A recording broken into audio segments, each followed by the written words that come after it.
ملک بھر میں سیلاب کی تباہ کاریاں جاری۔ دے امیر اور چلاس میں سیاحوں کی 15 گاڑیاں بہہ گئیں، 3 سیاح جاں بحق اور 30 سے زائد لاپتہ۔ ریسکیو آپریشن تیز، 24 گھنٹوں میں 5 بچوں سمیت 14 افراد کی جان چلی گئی۔ گلگت بلتستان اور آزاد کشمیر میں لینڈ سلائیڈنگ سے راستے بند، سینکڑوں سیاح پھنس گئے۔ راولپنڈی میں ڈی ایچ اے فیز 5 میں کار سوار افراد برساتی نالے میں بہہ گئے۔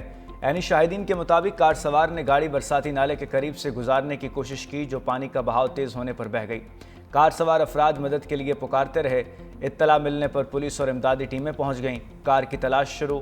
ریسکیو ذرائع کے مطابق گاڑی میں کرنل ریٹائرڈ اسحاق قاضی اپنی 25 سالہ بیٹی کے ساتھ موجود تھے۔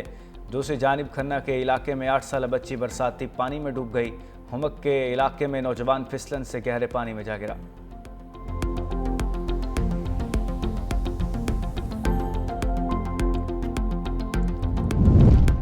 وزیر اعلیٰ سندھ کی زیر صدارت K4 منصوبے سے متعلق اجلاس K4 توسیع کے کام کی رفتار کو تیز کیا جائے۔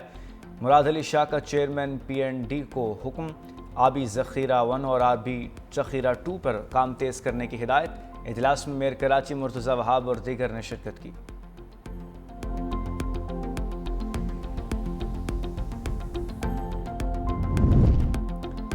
سندھ بلڈنگ کنٹرول اتھارٹی کو 6 ماہ بعد غیر قانونی تعمیرات پر کارروائی کا خیال آ گیا۔ SBCA کا غیر قانونی تعمیرات پر افسران اور اہلکاروں کو بڑی سزا دینے کا فیصلہ۔ 21 افسران کو شوکاز نوٹس جاری۔ متاثرہ افسران کو 7 روز میں جواب جمع کرنے کے احکامات۔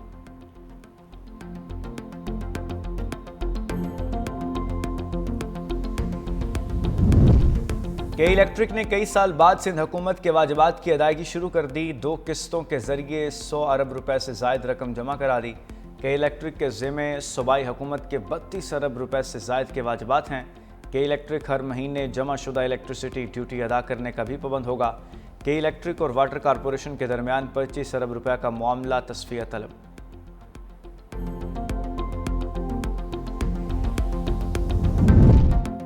پنجاب سے منشیات کے خاتمے کے لیے کاؤنٹر نارکوٹکس فورس قائم۔ وزیر اعلیٰ پنجاب مریم نواز کہتی ہیں کہ پنجاب میں منشیات فروشوں کی کوئی جگہ نہیں۔ صوبے سے اس لعنت کا جلد خاتمہ ہوگا۔ ڈرگز اسکول کالج تک پہنچ گئی۔ نوجوان نسل کو بچانے کے لیے کاؤنٹر نارکوٹکس فورس کا قیام ضروری تھا۔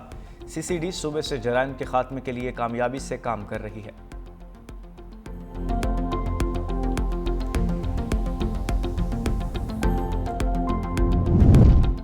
پاکستان تحریک انصاف نے 5 اگست کو مینار پاکستان پر جلسے کا اعلان کر دیا۔ صدر لاہور PTI شیخ امتیاز محمود نے ڈپٹی کمشنر لاہور کو جلسے کی اجازت کے لیے درخواست دے دی۔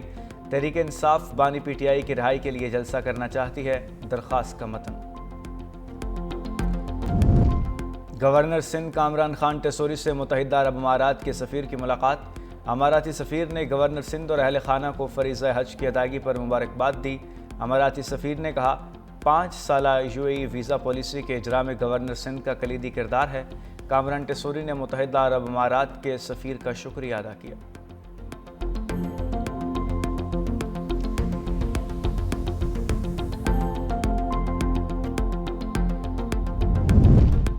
پنجاب میں 24 گھنٹوں کے دوران 5 ڈاکو ہلاک۔ سیالکوٹ میں جودے والا کے قریب ڈاکو حبیب اور عامر پولیس مقابلے میں مارے گئے۔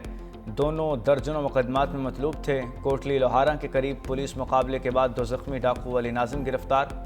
گجرانوالہ میں 85 مقدمات میں مطلوب انتہائی خطرناک ڈاکو فیصل حمید مقابلے میں مارا گیا۔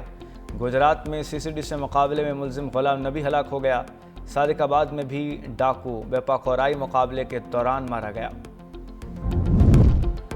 درآمدی کپاس پر 18% GST کا نوٹیفیکیشن جاری کیا جائے۔ پاکستان بزنس فورم کا FBR سے مطالبہ۔ فائنانس بل 2025 میں درآمدی کپاس پر GST لگانے کا اعلان ہوا تھا۔ FBR کی جانب سے تاحال SRO جاری نہیں ہو سکا۔ بجٹ کی منظوری کو 3 ہفتے ہو چکے، معاملے کو طول دیا جا رہا ہے۔ بعض گروپ SRO کے اجراء میں رکاوٹ ڈال رہے ہیں۔ معاملے کی سنجیدگی کو مد نظر رکھتے ہوئے فوری SRO جاری کیا جائے۔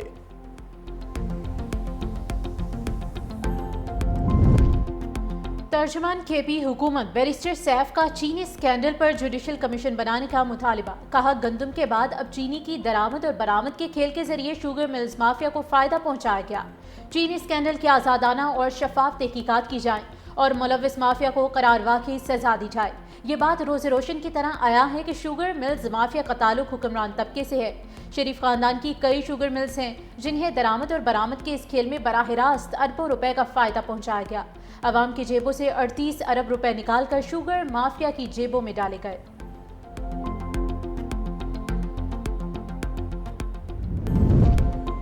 گیس 500% مہنگی کرنے کے باوجود گیس سیکٹر کا گردشی قرضہ 2800 ارب روپے تک جا پہنچا۔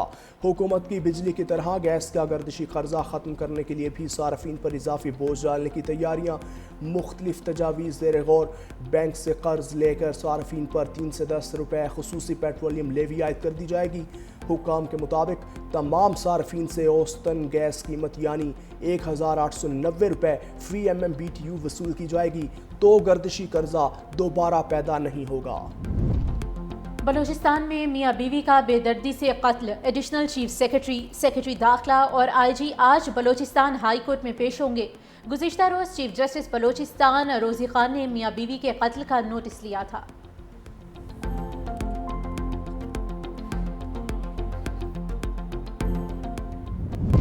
اقوام متحدہ میں اردو کو بھی ثانوی دفتری زبانوں کا درجہ مل گیا۔ اقوام متحدہ نے اردو سمیت 27 دیگر زبانوں کو جنرل اسمبلی کی کلیدی دستاویزات کے سرکاری ترجموں میں شامل کر لیا۔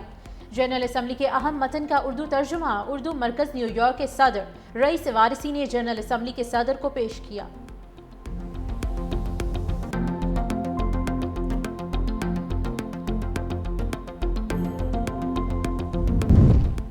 صہیونی فوج کے ہاتھوں فلسطینیوں کی نسل کشی۔ مزید 50 سے زائد فلسطینی شہید۔ خان یونس، المواسی اور جوالیہ پر اندوہناک حملے۔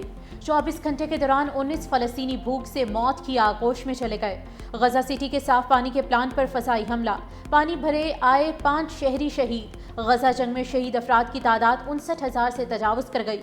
پوپ لیو کا فلسطینی صدر محمود عباس سے ٹیلی فونک رابطہ۔ غزہ میں جاری انسانی بحران پر شدید تشویش کا اظہار۔ کہا عبادت گاہوں اور عام شہریوں کو نشانہ بنانے سے گریز کیا جائے۔ متاثرہ علاقوں تک انسانی امداد کی فوری رسائی یقینی بنائی جائے۔ برطانیہ اور فرانس سمیت 25 ممالک کا غزہ جنگ فوری ختم کرنے کا مطالبہ۔ ان ممالک کے وزرائے خارجہ اور یورپی یونین کے کمشنر برائے مساوات نے مشترکہ بیان پر دستخط کیے۔ بیان میں کہا گیا کہ غزہ میں شہریوں کی مشکلات نئی گہرائیوں تک پہنچ گئیں۔ انکلیو میں امداد کی ترسیل کا نظام خطرناک ہے۔ غزہ کے باشندوں کو انسانی وقار سے محروم کر دیا گیا۔ اسرائیلی حکومت کی طرف سے شہری آبادی کو ضروری انسانی امداد سے انکار ناقابل قبول ہے۔ اسرائیلی حکومت امدادی ٹرکوں سے پابندیاں ہٹائے۔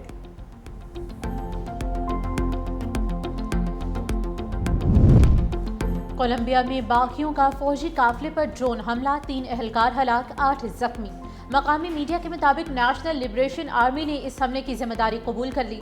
علیحدگی پسند مسلح تنظیم نیشنل لبریشن آرمی کولمبیا میں 1960 سے ریاست کے خلاف مسلح جدوجہد کر رہی ہے۔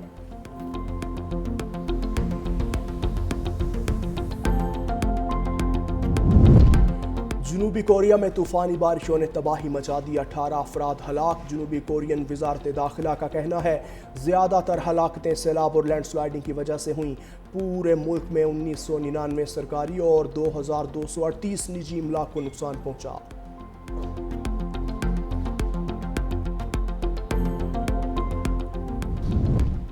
انڈونیشیا میں مسافر بردار کشتی میں آگ بھڑک اٹھی، 3 افراد ہلاک، متعدد زخمی۔ افراتفری پھیلنے پر لائف جیکٹ پہنے مسافروں نے سمندر میں چھلانگیں لگا دیں۔ کشتی شمالی بندرگاہ سے منارو شہر کی جانب جا رہی تھی۔